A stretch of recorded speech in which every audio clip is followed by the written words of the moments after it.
All right. All right. Hey guys, welcome back to Getting in Tune. I am, as always, Aaron Lynch. And today I wanted to talk about something or some things that are probably my favorite things ever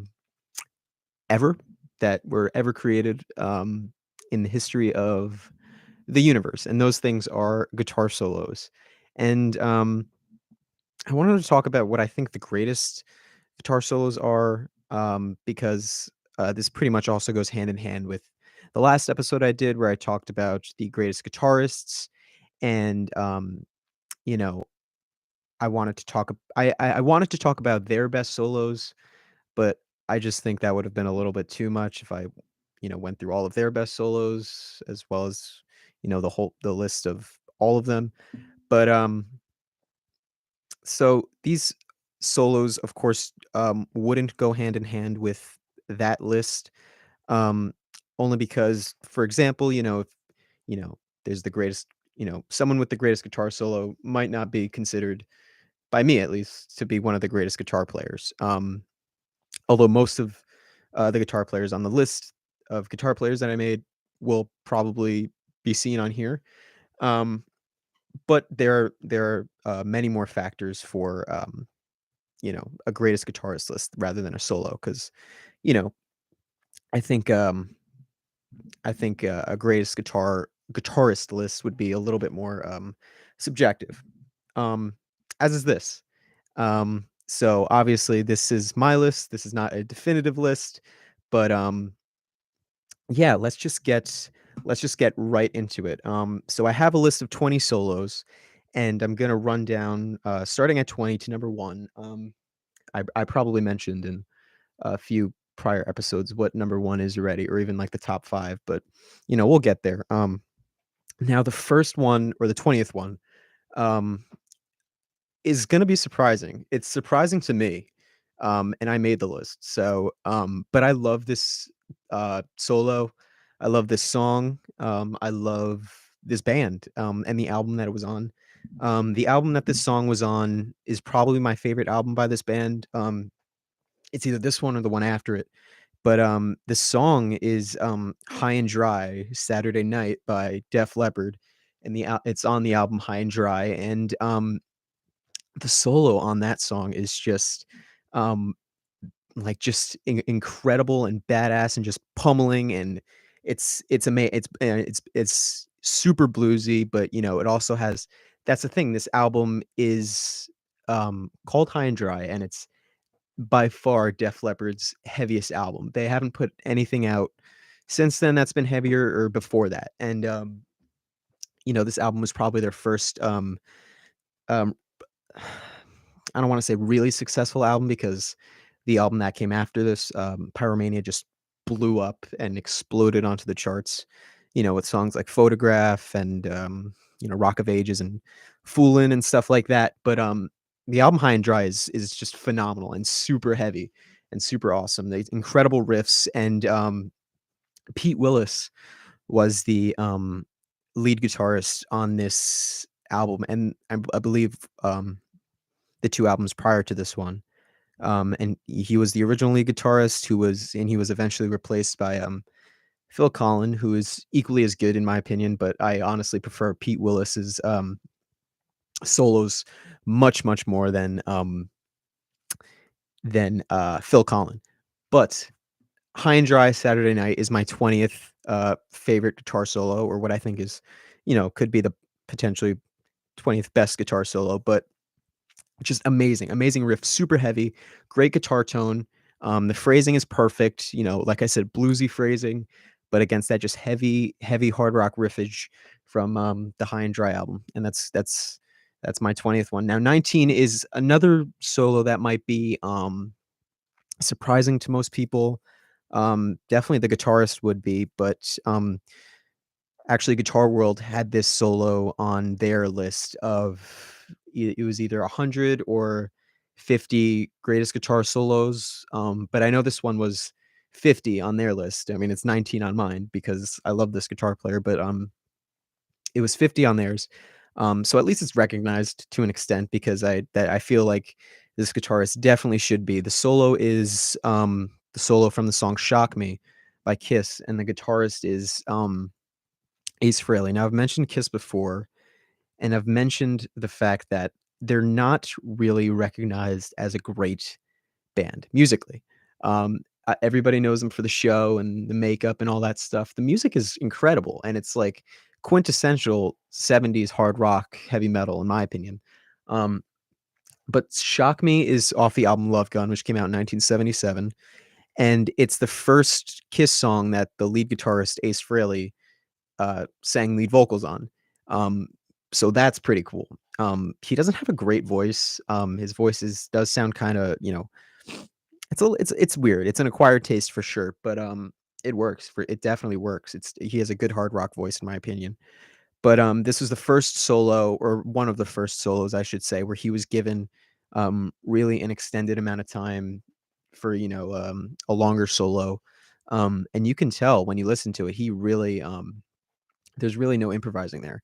Actually, the story behind this solo is that he recorded 3 different solos, and basically he took the beginning of one solo, spliced it with the middle of another one, and put the ending of another solo on there. So it's pretty much a compilation of 3 solos that he just spliced together, or maybe he spliced them together and then re-recorded what he heard once they spliced them together. Um, and you can tell because it's just a great, perfectly composed solo. Not super complicated. It's all pentatonic and it's all, just classic Ace Frehley licks. This is and obviously when Kiss plays the song live, he takes his crazy extended solo at the end of the song where he, lights his, smoke comes out of his guitar and he shoots the rockets out of the headstock, and but that's live. And honestly, I could have picked the version off Kiss's second live album, Alive 2, because then you can really hear his skill, because he is skilled. He has an incredible sustain, Ace Frehley, that unlike, honestly, anybody else on this list, he can hold a note for, a while, and you can definitely hear that on the live album. But I think the studio version is just perfect. Like I said, the phrasing is just well thought out and really good, and he just plays over all the riffs just perfectly, and, there's a key change in the middle of the solo, and, just the line he plays over that is perfect. So I definitely think, "Shock Me" should be, recognized as one of the greatest solos of all time. Not that Ace Frehley, like I said, should necessarily be considered one of the greatest guitar players, because I get it, he's not, like, anything special. I love him, but I definitely think "Shock Me" um, was his, you know, sort of masterpiece, sort of his he never really topped "Shock Me," and it'd be hard to. It's a great solo. But "Shock Me's" 19. 18.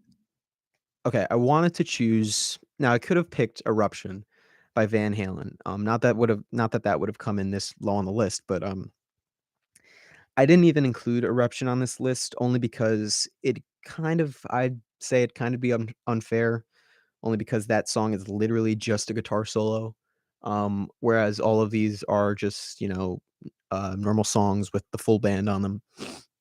Excuse me. So I felt like I should choose um, an actual Van Halen song so we could recognize Eddie Van Halen, because he is one of the most influential guitar players of all time. And I was deciding between a few songs. I was deciding between the one I picked, which I'll get to, "Somebody Get Me a Doctor," "Mean Street," of course, which is an amazing solo, um, "On Fire," and "Ice Cream Man." I was debating between, all of those, and I chose this one, after listening to all of them, which is, the song "Feel Your Love Tonight" off of their, debut album from 1978. Um, like I said, Eddie Van Halen is one of the most influential, guitar players of all time. If you're talking influence, he's right up there with Hendrix. Him and Hendrix are probably equally, if not almost as impactful as one another. Um, and I feel like this is the perfect Eddie Van Halen solo, aside from Eruption. Like I said, that's definitely the perfect Eddie Van Halen solo, but that's just solo. Um, Feel Your Love Tonight is, in my opinion, the just if you never heard Eddie Van Halen before, That's just sort of the solo that could, encapsulates it all for the most part. I mean, he has just these beautiful arpeggios, in the solo. It's a super heavy song, super heavy solo too, but he has these just incredible lines. He obviously has that classic, Van Halen 1 guitar tone, the brown sound, um, that's what it came to be known as, and, yeah, I mean, he just wails on that song, and it's really just, classic Eddie Van Halen at his best. This is before he started getting crazy into the tapping, which he would start to do, around the Diver Down, uh, maybe Fair Warning era, definitely towards the 1984 album. He leaned, in my opinion, a little too much into the tapping.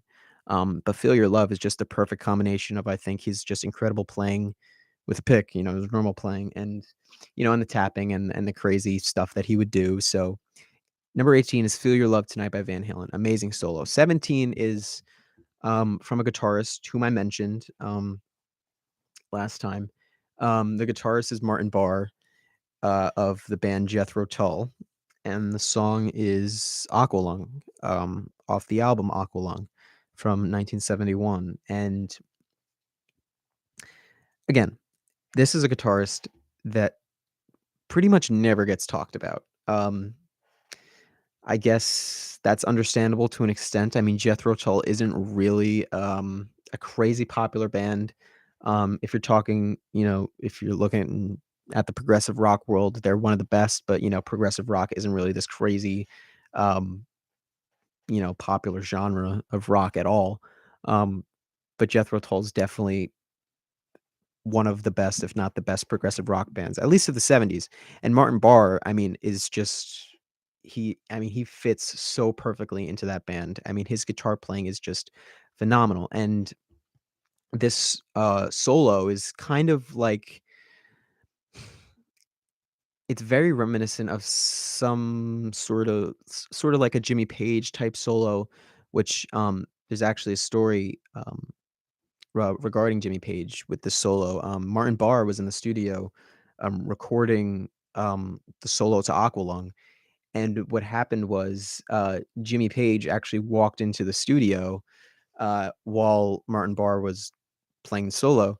And Martin Barr felt so intimidated because literally one of the greatest guitarists on the planet at that time just walked into the studio when he was about to play the solo. So Martin Barr turned his back and just cranked out like one of the greatest solos, in my opinion, of all time. Definitely of the '70s. I mean, that's probably a top 5 solo of the '70s.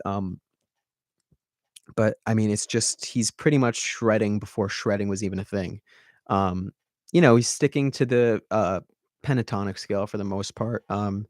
He throws some like Aeolian licks in there, I'm pretty sure, but that's just an incredible solo. And that's kind of in this song, the solo is kind of like the climax of the song because you had the whole breakdown for a few minutes.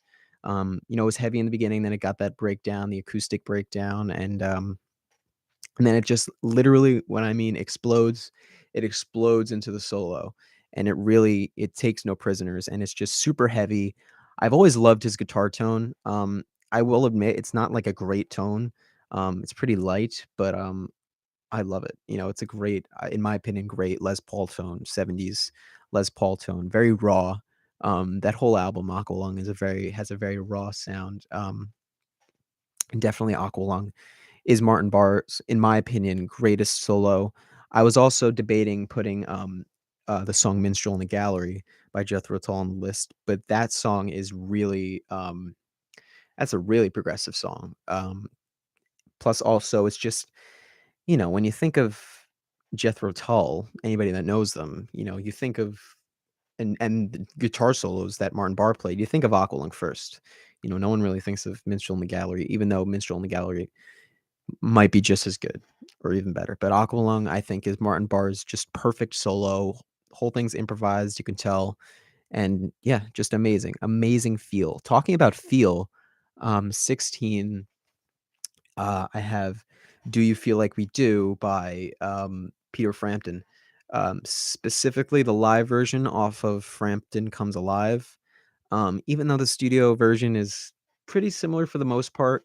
Um, Although the live version has is like it's like 10 minutes long, and he uses the talk box effect through that whole middle section of the song, which is just um you never really heard the talk box like as much as, Peter Frampton was using it before, um, that album. I mean, I can't really think of any guitarist that used the talk box like he did, and he was singing the lyrics through the talk box while he was soloing, um, and when he's using the talk box, that's when the song sort of breaks down, and it's sort of that moody, sort of ethereal type sound, and then it just like Aqualung just explodes right into a hard rock solo. He turns off the talk box and he just shreds. Peter Frampton is a great modal guitar player. He loves Dorian. He loves the Dorian mode a lot. Um, and it's great because he has the perfect mixture of the pentatonic blues scale with the modes. He knows when to hit the right notes at the right time for the most part. And it's just an amazing solo, so much feel. Again, all improvised, but unlike the solos before this, except maybe the Van Halen solo, this isn't really reliant on, just the blues scale, just the pentatonic scale so much. He really, it's getting a little, he's getting a little bit more experimental with what he's playing, and it's just a great song, and his voice sounds amazing. That's one of the greatest live albums of all time. That's a fact. That's not really my opinion. Frampton Comes Alive. That was 1976, I believe. Um, and yeah, just amazing singing. The band sounds incredible on that song, and you can't deny the guitar playing. Do You Feel Like We Do? Peter Frampton was 16. Number 15 is by a band who I didn't really get into, until very recently, probably this summer was when I really started getting into them, um, heavy and, I know a few albums front to back, especially the one that this is on. The band is, Steely Dan, and the song is Do It Again, um off their Can't Buy a Thrill album from 1971. That was their debut album, and I mean, my god, I think it was 71, it might be 72, but, yeah, that's just an incredible, incredible debut album for a band. I mean, they really just showed up with that album and said, we're Steely Dan, and, we're not here to, F around. That it's just an incredible album front to back, every single song. Um, Steely Dan, is a fusion band for the most part. That pretty much means they're a combination of rock and jazz. Um, they didn't really lean too heavy into that on the first album. It was definitely way more commercial. They've always been commercial, but just in terms of, their songwriting, it wasn't too crazy on the first album. Um, they did have a lot of weird chords, but it sounded, for the most part, like they had a lot of radio staples on this album, like this one, "Do It Again," which was the first track on the album, um, and probably my favorite. I mean, it's a hit, and I don't usually love hits, but that's probably my favorite Steely Dan song. Um, the solo was played by, Denny Diaz. I don't know if I'm pronouncing his last name right, but Steely Dan didn't really have a consistent band, aside from Donald Fagen and Walter Becker, who were the founding members and um, primary songwriters. But I mean, that solo is really just. I was debating between this and "Reelin' in the Years" on "Can't Buy a Thrill." Um, I'd say equally as good, but I mean, you really get that fusion jazz feel on "Do It Again," and the guitar tone is just sort of like it doesn't even sound like a guitar at most points. It's just, sounds either like a keyboard or maybe a horn at some points. It's a great tone, perfect for the song. It really fits the mood and the playing. Oh my god, it's just it's you can't really say much about it. It's one of those solos you just sort of have to listen to. It definitely takes you somewhere. It really, it's really out there too. It's incredible note choices especially against the chords that are being played. He plays Danny plays just incredibly over all the chord changes. But yeah, Do It Again is number 15. Um, Number 14. Um, I mean, I had to pick a Jimi Hendrix song, right? I mean, and most people would have picked, let's maybe Voodoo Child or All Along the Watchtower or Purple Haze or something like that. But I went with my favorite um, Jimi Hendrix song, um, which I think has his best solo probably on it. Um, and that's Bold as Love off of his album Axis Bold as Love from 1968. And it's the last song in the album, like easily one of the best, you know, album closers ever. I mean, it's just a super emotional and just powerful song. I mean, really, and the guitar playing complements that like so well. I mean, like the song really wouldn't be much without the guitar solo because well, obviously it's Jimi Hendrix, but just the incredible phrasing that Jimi Hendrix always had. I mean, he's obviously never one to make mistakes. And I've mentioned this before, but Jimi Hendrix really has a hit or miss guitar tone. Sometimes his tone would suck, sometimes it would be great. Um, this time it's great. I love this guitar tone. It actually sort of switches halfway through, or I'd say maybe three quarters of the way through the song. There's sort of like that um, sort of just like a rapid change in tempo and everything. And it's almost two different guitar solos in the song. Um, but yeah, just an incredible tone and just I mean, it's Jimi Hendrix. You can't really say much about his guitar playing other than that it's literally the greatest. Um, I mean, that's at this point it's debatable because, we have people like Stevie Ray Vaughan and people like, I don't know, David Gilmour who are coming after him who just have, an incredible amount of feel and power to their playing. But Hendrix is, I mean, he's the best. He's the most influential. He's the best. And I think Bold as Love is his greatest only because just that's his one solo that really is just emotional and just powerful, and it hits me in a different way. Whereas something like Voodoo Child and All Along the Watchtower are great, but it's those feel like more just like, okay, I'm listening to a guitar solo. Whereas Bold as Love, it really feels like I'm feeling, whatever Jimi Hendrix was feeling when he was writing that solo or playing it in the studio. It's just an incredible emotion that song will give you. But 14 is Bold as Love by Jimi Hendrix. 13 is now I didn't mention this guitarist at all um last time. I don't think he's an amazing guitar player. He's a phenomenal guitar player. I mean, obviously he has a, solo on the list, but I don't know where I would rank him among the top 20 or top 10 guitar players. He's definitely not a top 10, but maybe top 20 or top 30. The guitarist is Slash of Guns N' Roses, and the solo is Sweet Child of Mine. Um, it was either that I mean, it had to be something off Appetite for Destruction, excuse me. Um, but I mean, just listening to all this, it was either this or maybe Paradise City. But I listened to both of those. I was like, it's definitely Sweet Child of Mine. That's pretty much Slash.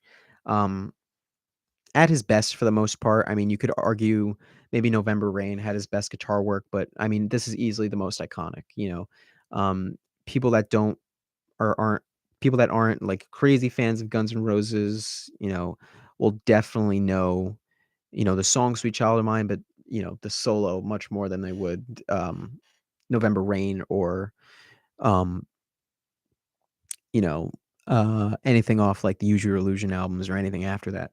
Um, But Sweet Child of Mine is and Slash in general, Slash is a guitar player who has a very unique, um, I don't wanna say style because he's a hard rock blues guy. So, he pretty much falls into the category of, all the classic guys.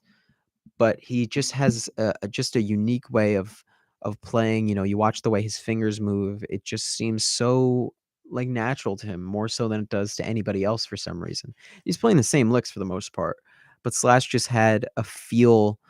Like, it's great for guitarists to have feel, but it's even better when a guitarist has a feel of their own. You can tell, like, uh, somebody could have a Slash type feel. You just Slash just had that, and Sweet Child of Mine, I think, is the perfect example of that because it's as emotional as it is just brutal and in your face. I mean, it's a very powerful song.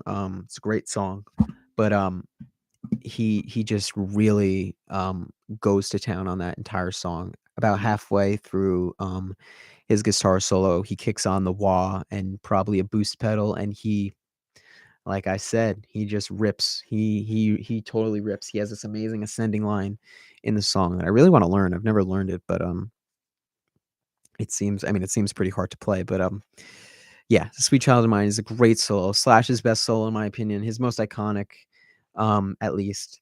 But yeah, I thought I'd give Slash some recognition, figuring um I hadn't in last time, and I definitely feel like that solo belongs on this list for sure. At least a Slash solo, but I think this one is definitely deserving of recognition. Speaking of which, another guitarist who gets not a lot of recognition at all, um, would be Alex Lifeson of Rush.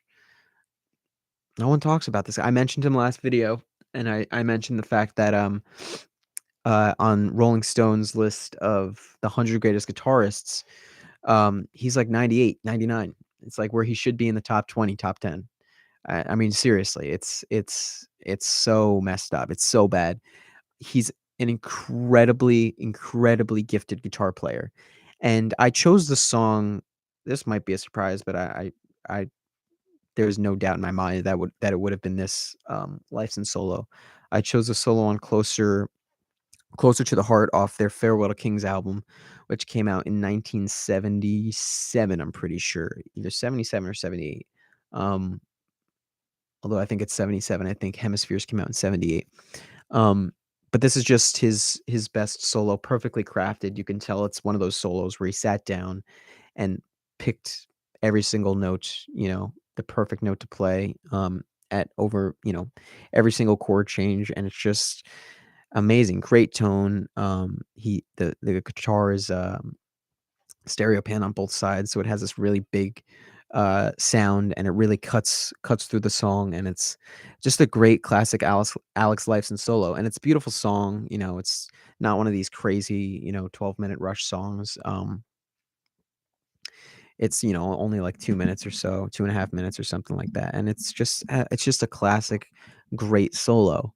um and like I said, Alex Lifeson deserves uh, much more recognition than he's given. I mean, the guy is a virtuoso, if you ask me. Definitely one of the greatest guitar players of all time, one of the greatest of the 70s. He could possibly even be the greatest, technically, if you look at it. He's up there with Beck and Page. He's up there with all those guys. But I think Closer to the Heart is um, his best solo, objectively. You could say Tom Sawyer or Limelight. I was actually debating putting Limelight up here because Limelight is like just that's almost like a Gilmore solo where it's just like this ethereal, sort of moody, um, just super bendy, and it just has so much feel and just so much emotion in that one. But I think Closer to the Heart, objectively, is his best all around solo. Like I said with Van Halen, if you want to get to know Alex Lifeson and his guitar playing, listen to the solo on Closer in the Heart. That'll pretty much sum it all up. But that's number 12. Number 11 is um, a pretty classic solo. People, I'd say probably everybody, would rank this solo much higher than I'm putting it. But 11 is Bohemian Rhapsody by Queen. I'm not I'd say the song's overrated only because I've heard it so many times, but, it's a great song. People, it's one of the greatest songs ever written. especially, one of the greatest classic rock songs ever written. The greatest, no. Is it overplayed? 100%. But I was even considering not putting it on the list because, I've heard it so many times and it's, beat to death on classic rock radio, but you can't deny the solo. You can't. It's like literally impossible to deny Brian May's guitar playing, his tone. He built his own guitar, which is pretty badass if you ask me. He plays with a coin rather than a pick, so I think I mentioned this last time too. It's a different sound. It doesn't sound like he's playing with a pick. You can hear that chime, and you think he's playing with a quarter too, so the sides are, have sort of ridges, and you can hear that on the strings, and it just gives this incredible tone. That plus the sound of his homemade guitar into the Vox is just incredible, and that's one of those solos that's just perfectly, perfectly crafted.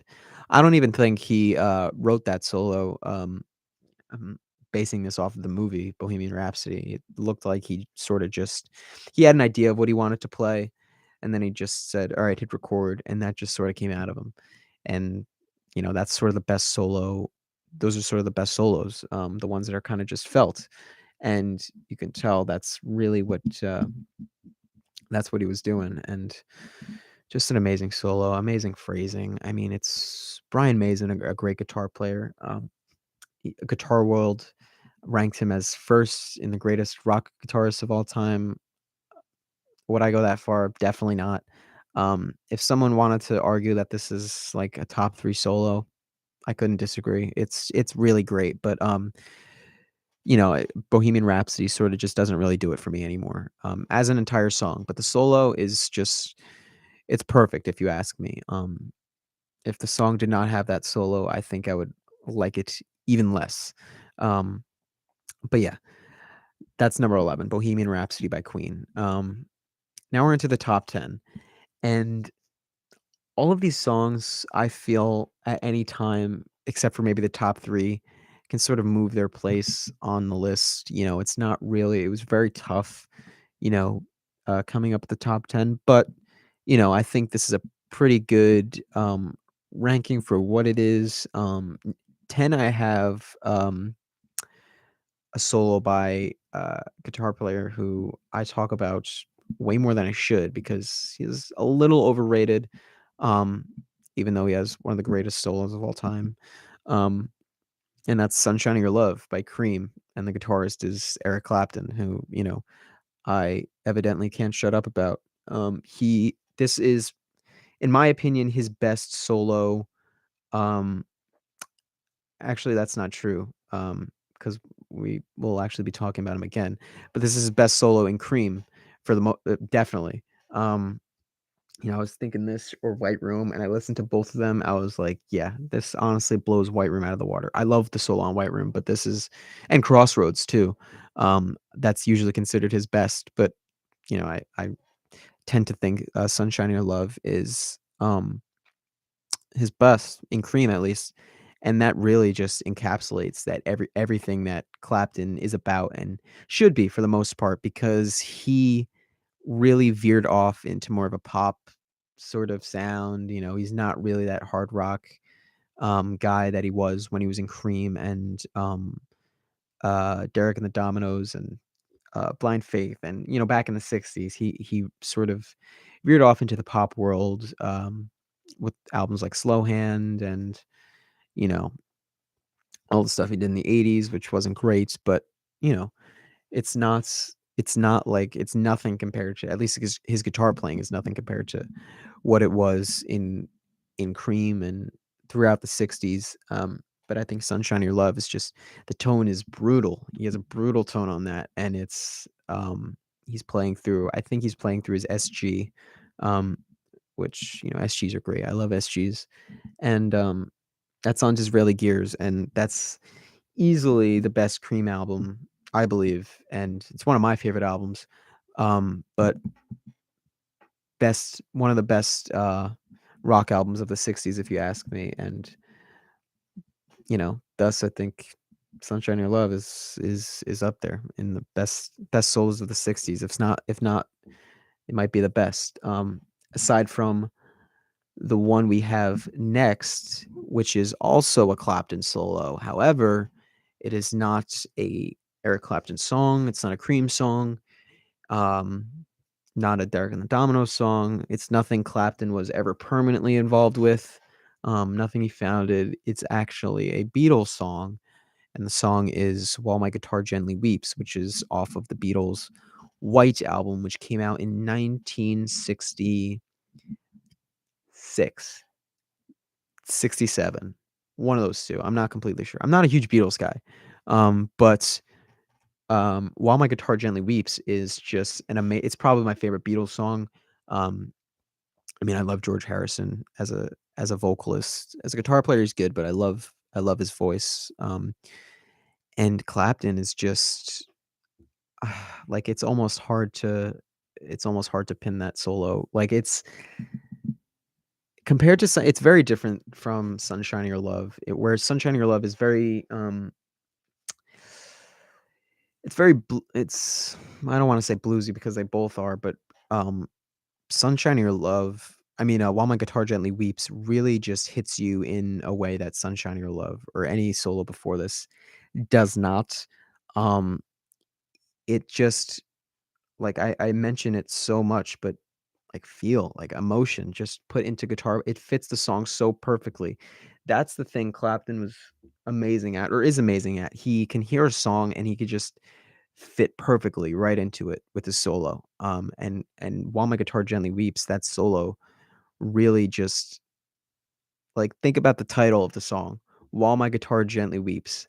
That's what the solo sounds like. It sounds like the guitar is weeping. It sounds like the guitar is crying. Like, it's insane what this guy did on that song, and again, it's just it's incredible the amount of feel that Clapton has, but especially on this song. Whereas "Sunshine Your Love" is more of like a, typical rock type solo. It's faster, it's a few more notes.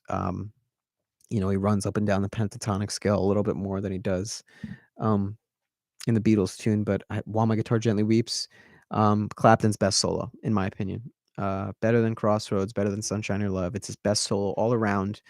Um, he has yet to beat that, in my opinion. But that was number 9, While My Guitar Gently Weeps by the Beatles slash Eric Clapton. Number 8 is a solo by a guitarist who Um, I love. I don't think anybody hates this band. I'm pretty sure everybody loves them. Whether you're a rock fan or not, everybody knows them or loves them. Um, and the band is AC/DC, and the solo is off the song Back in Black. And Angus Young is just I'd say one of the best just um improvisational guitar players that there is.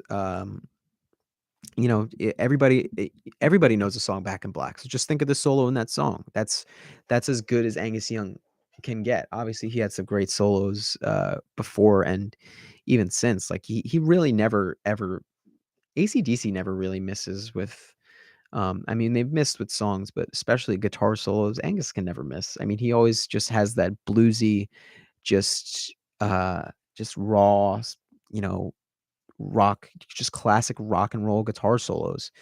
And you watch interviews with Angus Young, and you see he's asked like what he listens to, and all he listens to is like BB King and Albert King, and you can tell like he just has that raw blues 60s and 50s just guttural power in all of his solos. And I think Back in Black is just sort of that um a perfect example of that, and the solos against just like one of the greatest rhythm sections I think in rock and roll history. You got Malcolm Young on rhythm guitar, and Phil Rudd on drums. Who Phil Rudd is just insane, and so is Malcolm Young. I mean, just the most powerful rhythm section. With just one of the most powerful lead guitarists over it. You can't really go wrong. Plus, you got Brian Johnson on vocals, who's just, I mean, his voice is unmistakable. But, you know, there's not really much to be said about Back in Black because everybody knows that song and everybody loves that song. So it's, Back in Black is number 8, Angus Young. Number 7 is a solo that's, I'd say talked about a lot. It's an amazing song, one of the greatest classic rock songs ever. Um, it's the song "Freebird" by Lynyrd Skynyrd. Everybody knows Lynyrd Skynyrd for, "Sweet Home Alabama," which is, a fine song, but "Freebird" is it's their best song. Like, you can't I couldn't really argue with anybody that would disagree. And the solo on that song is mind-blowing, I guess is the word I'd use. It's the solo is I forget how long it is, but I'd assume about 4 minutes, 5 minutes long. I mean, the solo takes up half the song. It's just an incredible um just Alan Collins is an incredible, incredible guitar player. He's another underrated one. A lot of people don't really talk about him as much as they should. He had some great solos, aside from Freebird, but Freebird is just, um, there's a whole adage, or not adage, but, when anybody's at a concert, uh, you always hear that one guy yell, "Play Freebird," and you listen to Freebird and you know why. It's just one of the greatest. When you hear the solo, it's just like, all right, like you don't even say like, oh, that's like the greatest solo of all time. You're just like you can't like that's just amazing. It's like it's Freebird is just I don't even know. It's an amazing solo and it's just very very plus, all 3 guitarists in the bands were playing the solo, so you had all that, the stereo pan guitars, and some of them are harmonizing, and some of them are playing different licks all together at the same time, and that's just amazing to hear, but Freebird's an amazing solo. Long solo, but amazing solo. There's nothing bad about a long solo. Freebird's number 7. Number 6 is a song, from my favorite band, whom I've talked about quite a lot too, by guitarist I've talked about quite a lot, and the song is, "Whole Lotta Love" by, Led Zeppelin, off of Led Zeppelin II, which came out in 1969. Jimmy Page is my favorite guitar player, Zeppelin's my favorite band, and "Whole Lotta Love," I think, is I hesitate to say this because I have, another Led Zeppelin song on the list coming up. But, aside from the one coming up, it's Jimmy Page's sort of that is Jimmy Page, this solo. Like, that's his you get a taste of his style, his tone, just his phrasing. You get all of that on Whole Lotta Love. Whereas the solo that's coming up, even though I've talked about that one before, that one was definitely, carefully written and, you know, every note was meticulously, I believe, picked, or at least every lick was. Um, Whereas Whole Lotta Love is just a dirty, just everything is felt, the tone is so intense and in your face, and it's only in one speaker, so it's just so mean and so dirty and so, heavy for 1969. I mean, no other song or band was really sounding like, what Led Zeppelin 2 or Led Zeppelin 1 was sounding like at the time, and Jimmy Page is really super innovative in terms of, um, tone and also production because he produced, um, all of Zeppelin's albums, and he was doing some crazy, crazy stuff, um, like panning the guitars. He was layering so many guitar tracks, um on each song, and Whole Lotta Love, I just think is his greatest,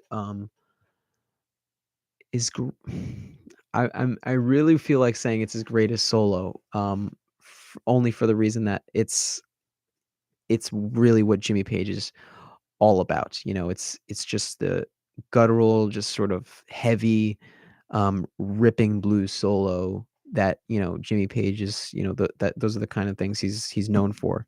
Um But that's 6, "Whole Lotta Love" by Led Zeppelin, just an amazing, amazing solo.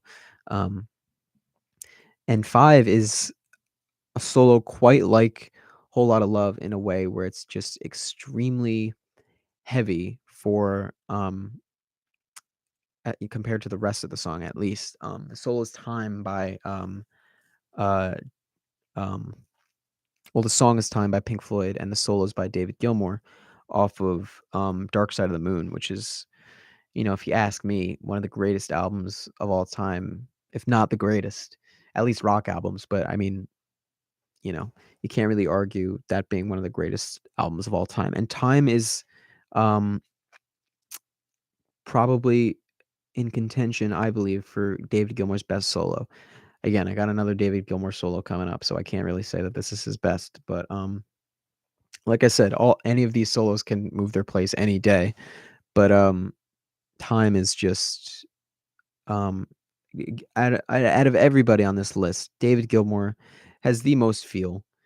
He has the most, it just seems so natural to him. It listening to his solo, you would think he's thinking so hard about each and every note he's gonna play next, but he's not, you watch him and he just does this stuff naturally. He just has it's just so much emotion to put in his playing, and Time is a very powerful song.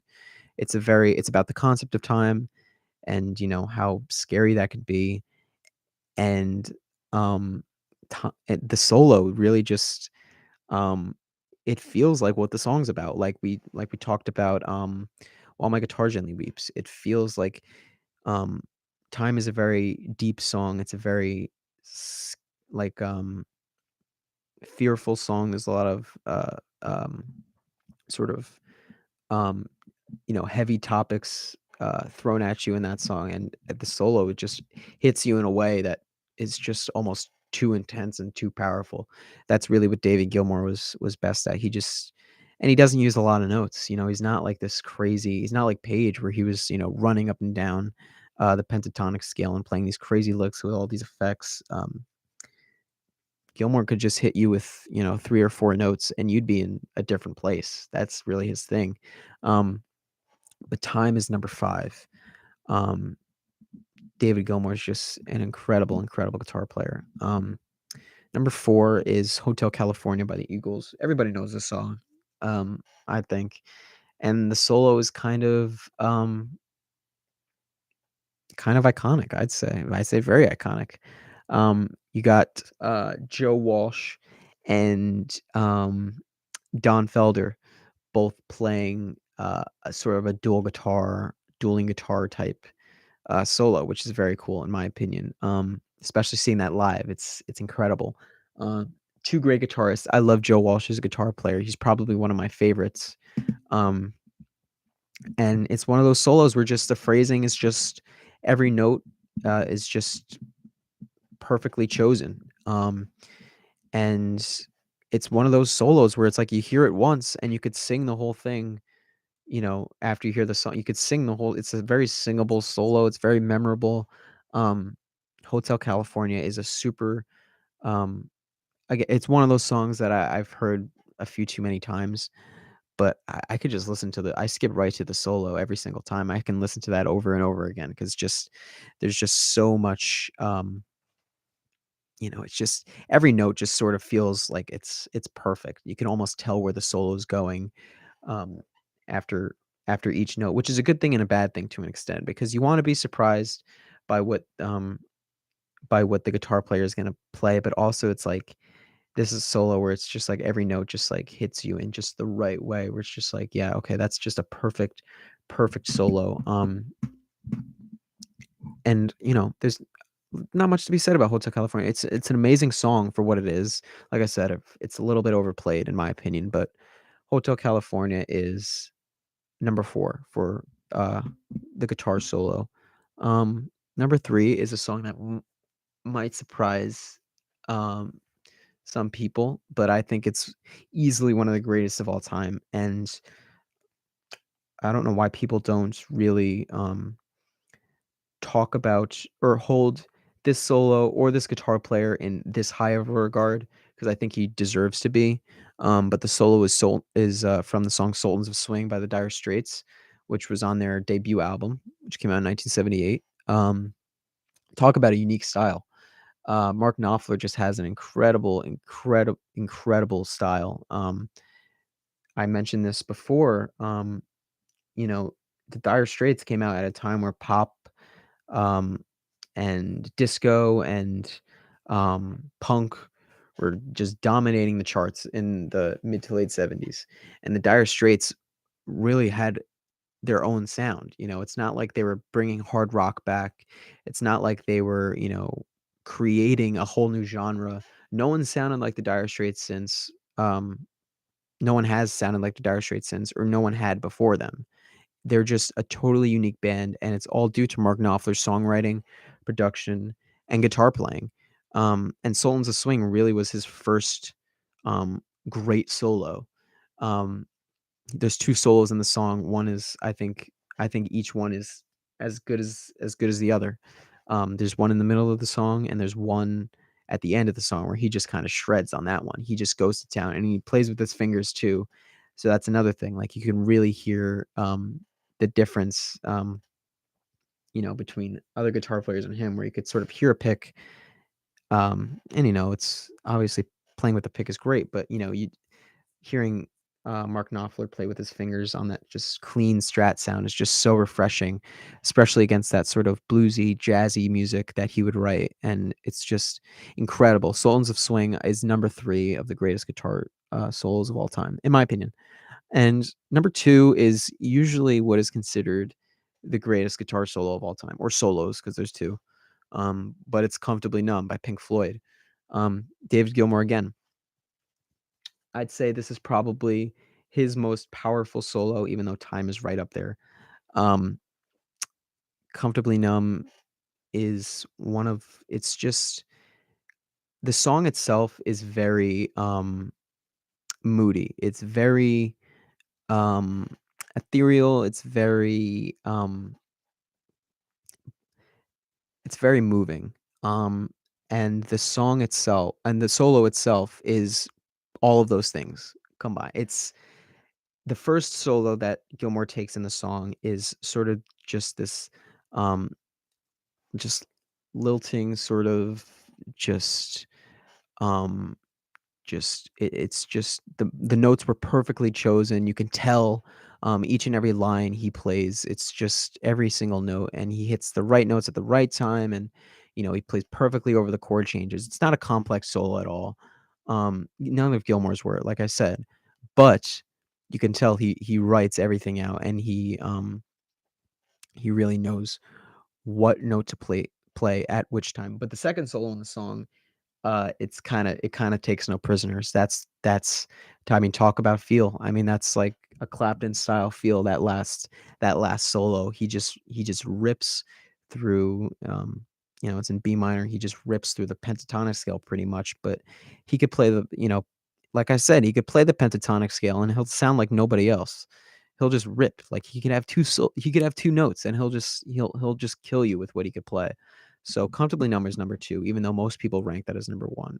Um, and number 1 is by a band and guitarist who pretty much would win at most of these lists, and that's Stairway to Heaven by, Led Zeppelin. Um, Again, there's not really much you can say about this solo. It's kind of perfect. Jimmy Page is a phenomenal guitar player. I mean, I've stressed that enough, so I don't think you need to hear that again, but, Stairway to Heaven sort of just, that's not one that was, it wasn't written, but it's amazing because it sounds like he just chose each and every note. He had an incredible amount of, uh, pentatonic licks mixed with sort of the, Aeolian, natural minor, scale, and it just fits so perfectly within the song, and the song itself is just composed perfectly. Um, the song actually, gets faster and faster as it progresses, and the solo, I'd say, is probably the climax of the entire song. It's either that or the verse right after that. I mean, the solo just sort of explodes, and there's an amazing bridge before that, and the solo just sort of explodes. And Jimmy Page's amazing production. You know, he just there's like 10 different guitars you're hearing, and um, Plant's vocals are double tracked, and just everything is just so perfect about that solo. And um, his phrasing is impeccable, and he just has an amazing tone and amazing note choices. And Page's studio performance is way different than his live performance. You can't judge him based on his live performance, because that's where he gets a lot of his hate. You know, he's a sloppy player and whatnot, but he's immaculate. He's in the studio. He is a monster. And Stairway to Heaven is just like, you can't even explain how uh, perfect a solo can get, because that's it. That's as perfect as it can get. You have to listen to Stairway to Heaven. That's really as good as it can get. And that's pretty much that's my list. I'd say it's a pretty solid list for the most part. Again, it's objective. I had some weird things on there, like a Kiss song and like a Def Leppard song, and I had a pretty obscure is a loose term, but I had an obscure Jimi Hendrix song on there. But I think that's a pretty solid list. And if you haven't heard those solos, definitely check them out, because you know I think, like I said, I think they're all pretty great for the most part, especially those top 5 and top 10. So yeah, one is Stairway to Heaven. So I think I think that could have been expected, but yeah, that's my list, and I think it's, like I said, I think it's pretty solid, and I think it's obviously not definitive. There are a lot of solos that I could have put on here that are on most lists that I just didn't feel like, it's all my opinion. I didn't feel like they compared to these uh too much. But yeah, thank you guys for listening. I've been Aaron Lynch. This has been Getting in Tune, and that was my list of the 20 greatest guitar solos. Thank you for listening.